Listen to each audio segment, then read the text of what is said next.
as we come together to commemorate and celebrate the achievements of women in Sri Lanka in 2025 during the period of International Women's Day activities, it is also very important to focus on some of the recommendations that the CEDAW committee, or the Convention on Elimination of Discrimination of Women committee, had mentioned in their report after examining the 9th periodic report of Sri Lanka. This discussion happened in Geneva last month.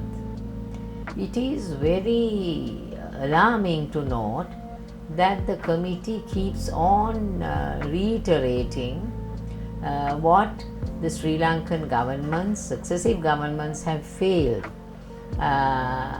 in relation to the obligations under the CEDAW. One of the main issues still remaining in our commitment or in our obligations in compliance to CEDAW is the fact that we continue to remain within the personal law regime. While the Constitution of Sri Lanka guarantees equality or mentions within the fundamental rights framework that there cannot be any gender, caste, class-based discrimination or sex-based discrimination, there is still no provision to revisit the existing law. There is no law review, previous law review. So one of the biggest challenges we are facing as a country is how to reform the various personal laws, Tesavalami, Muslim Women's Divorce and Marriage Act, and there have been enough lobby from the women who have shared their experiences with policymakers, demanding, requesting, appealing to reform the MMDA, or the Muslim Marriages and Divorce Act. Why are we delaying this? The matter of divorce and marriage is a major challenge for women in Sri Lanka.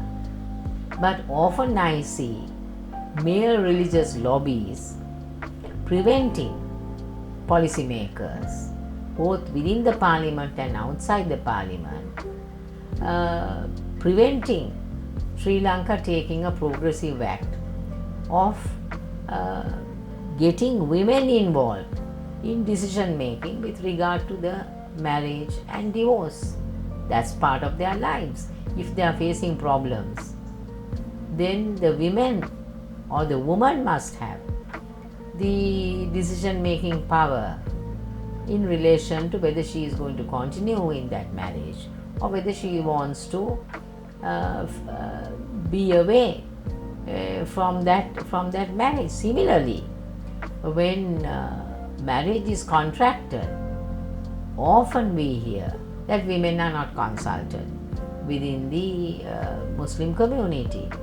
So all what they are asking is include us in this dialogue. So to that extent, it is not violating any religious principles.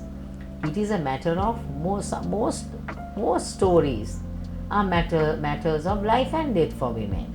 So I am appealing to all political leaders, I am appealing to all lawmakers to expeditiously implement reforms related to personal laws to ensure that women in Sri Lanka enjoys equality as enshrined in the constitution of this country.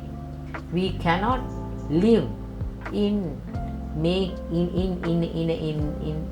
a way that we are in a situation where I would like to say that there is a contempt of the constitution. We have not utilized the provisions of the constitution in an equal manner. So it's a contempt of the constitution in a way. So Sri Lanka has to face this challenge with regard to the human rights and equality of women.